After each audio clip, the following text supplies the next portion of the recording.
welcome to Story Time with me, Mr. A, and chapter 13, the final chapter of the Count of Monte Cristo.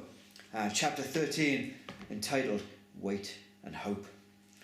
Fernand Mondego jumped breathlessly over the fence and into the back garden of his house. He hid in the shadows, making sure he hadn't been seen. His darkest secrets were now public, and he was hunted by the army. If he was caught by the army, he would surely hang. He crept into his house and hurriedly filled a case with clothes. He planned to flee to Marseille and then hide on a boat to Africa. Just then he heard footsteps. Fernand watched through a crack in the door as Mercedes and Albert came down the stairs. They too carried bags, and they were with the Count of Monte Cristo. "Come, mother," Albert said. "This is no longer our home." The words stabbed like a knife in Fernand's heart. He had lost everything, but then he heard something even worse. As Mercedes turned to leave, she saw the Count and said, "Thank you, Edmond." Fernand sunk to the floor. The Count of Monte Cristo was Edmond Dantes. There was a loud knock on the back door. Soldiers gathered in the garden. They had seen Fernand inside, but Fernand was too stunned to move. Even as they smashed down the door, he just curled on the floor, muttering the name of the man who had ruined him. Edmond Dantes. The Count walked Mercedes and Albert to their carriage.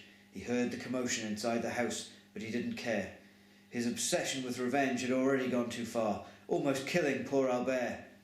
It was over. He never again wanted to hear the name Fernand Mondego. Neither did Mercedes or Albert. They were moving to Italy, far from the scandal that had shamed their family. "You could come with us," Mercedes said, as the Count helped her into the carriage, but the Count just smiled. He took her hand and kissed it gently. "I cannot," he said. "I have lived all this time for revenge. Now I must live for something new. I will find a new life." As the carriage rattled away, Mercedes leaned from the window. "Edmond, how do you know that you will find this new life?"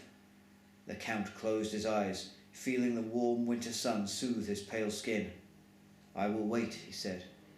"Wait and hope." All right. That's the end of the story, everybody. There you go. So, thanks very much for following that along with me. A little note about Alexandre Dumas, who lived from 1802 to 1870. He was born in France in 1802. His father was a general in the army and died when Alexandre was only 4. He lived quietly with his mother in the country until he was 21, when he went to Paris to seek his fortune.